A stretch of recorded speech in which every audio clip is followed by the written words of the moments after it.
Hi, I'm Andrea Constantine, and you're watching Community Talk TV.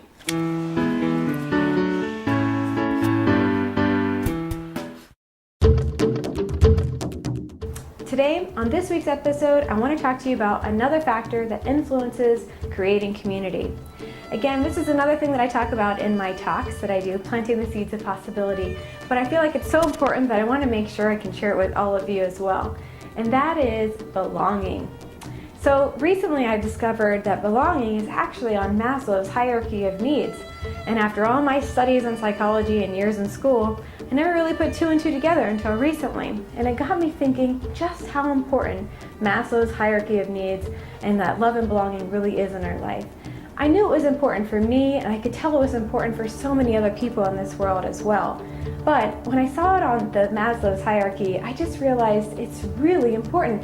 Literally, it's right above, it's above food and safety and security, and then we have love and belonging. So if you think about that, the importance of those bottom two things, we can't survive without food and shelter.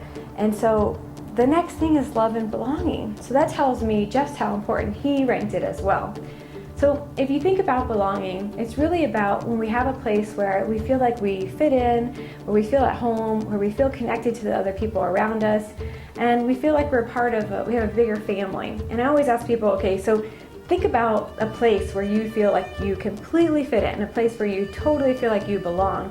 And most people can think of something like a church or a sports group that they participate in, or a fraternity or sorority at one time, or a women's group, or anything like that. There's so many different places where people fit in. And people can think about, one or two places where they fit in, and then I ask them to think about places where they felt like they didn't belong. So for you, think about places or times when you walked into a room and felt like you didn't belong there. And people usually can think of way more many examples in this scenario than in the first scenario. And that's because we really have this innate sense of recognizing when we fit in somewhere, when we don't. And two, we make it bigger than it is. So sometimes we walk into a room and we're feeling a little insecure, and we're thinking, why did I show up today? I wish I just stayed home. What was I thinking coming here? And so those thoughts and that energy actually play a part in how we're able to connect with the other human beings in the room. And so sometimes you'll see that when you're in a room and you're really disconnected from everyone and you're feeling like an outsider, that you will just sip on your cocktail or your drink and stand in the corner and keep checking your watch until you're ready to get out of there. And we do this because it's really scary to be an outsider. It's really scary to feel like you're not fitting in and to feel like you don't belong. And therefore we disengage from people even more. So I find that it's very important that we practice inclusion in all areas of our life, and that we do what we can to make people feel included and make people feel like they belong. And this is something that I practice a lot with my friends and my family and my social circles and business circles, because I always want people to know that I'm thinking about them, and I want them to feel that they are always welcome in whatever it is that I'm doing and are a part of that. And when people feel that, they feel this amazing connection to the group, not just the person who invited them, but they feel this amazing connection to a group. Think about a time when you maybe walked into a place and somebody just kind of took you under their wing and they said, hey, let me introduce you to some people. Let me show you around. Let me let you know what's happening.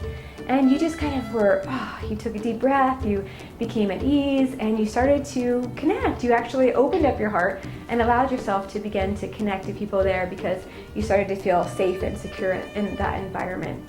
Now, I want you to take this out to a much bigger scale. So I'm talking, the examples I've used have been, in your local settings and different things that you encounter on a day-to-day basis. But let's take this setting much bigger. So one of the groups of people that I love and that I work with in my volunteer work is refugees. And I love this group of people because here is a group of people who have been, have left their countries or been kicked out of their countries because of some either religious dispute or some other thing where they're ostracized, and have now been placed into a new country and a new culture that is totally different and sometimes looks like a sci-fi episode to them because they haven't seen any of the things that they're coming into. And they can feel really out of place and feel really like they're disconnected and don't belong. And this is when things start to happen for people and they question their own worthiness. And so in another episode I talked about the importance of people knowing that they matter. Well, I find if people are questioning whether or not they belong, it's usually because they don't feel that they matter. So think about times when you have questioned that whether you belong and you felt like an outsider. Probably what was going through your mind and your thoughts and your body was, I don't mean anything. My life has no meaning. And so you're probably questioning whether your life had meaning, and you're worried that you had no meaning whatsoever, and so you felt like you didn't belong. But if we go back to remembering that each and every person matters, therefore each and every person must belong. And so looking at that greater whole and that bigger community, then we can start to see all people in humanity as our brothers and sisters, and we can see everyone as being part of this greater human race that we also belong to. And so when we do that, we shift into a different type of thinking. And instead of feeling separate from everyone wherever you go, you feel more connected just because they're a human being. And what's the most magical part of it all is that we begin to really take a stand for people when we see that connection to them. So say someone in one of your smaller groups was needing support or help or in trouble, you would be there for them, you would take a stand for them, you would do something kind. But sometimes when in the greater whole, because we don't feel connected to all the people in the world, we kind of take a step back and turn the other way and, cast a blind eye or whatever it is. And so we don't do anything. But if we really feel like we're belonging to the whole group, we'll see an opportunity to serve or make a difference or build community, and we'll take that opportunity. We'll stop and we'll help someone on the street fix their car. We'll, reach out for help in other ways. We'll open the door for someone. We'll smile at someone. We'll maybe offer some kind words when you see somebody's looking down. I mean, there's so many things that we can do to really connect and to look out for one another. And I have this most amazing story that I want to share with you that I think was such a beautiful example of belonging. And it happened when I was just a teenager, and I was with my family. I was with my mom and stepdad and brother and sister, and we're going out for a family outing, and we were really excited. We're like, woohoo, family outing tonight. And we went to the Daytona Beach boardwalk, which at the time was about 30 minutes from where we grew up. And so we drove over to the boardwalk, and we arrived at the boardwalk all excited for a night of arcade games and boardwalk things and cotton candy and that kind of stuff. And we arrive at the boardwalk and we see this crowd gathered around, and we see all these people kind of circled around with some commotion in the middle. And as we get closer and closer, I could see my stepdad kind of shifting and trying to figure out what was going on. I think his paternal instincts kicked in, and he was trying to figure out what was happening in front of him with his family there. And so as we walked closer to the crowd, we could see that there were two men in a full-on scuffle. I mean, they were really badly fighting one another, and one guy was winning, and he was really causing harm to the other person. And my stepdad, without thinking, without hesitation, jumped in immediately, pulled the two men apart from one another, got the guy who was on the ground out of the way so that he couldn't be hurt anymore by this other man, and was ready to fight back if he had to for this guy who he didn't even know. And he yelled at all the people in the audience. He said, "What's wrong with you? Somebody call an ambulance."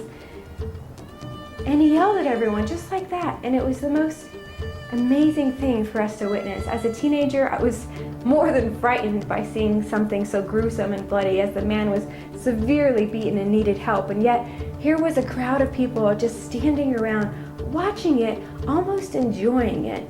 And it was really disturbing, but what was so amazing was how my stepfather chose to jump in and stand up for someone.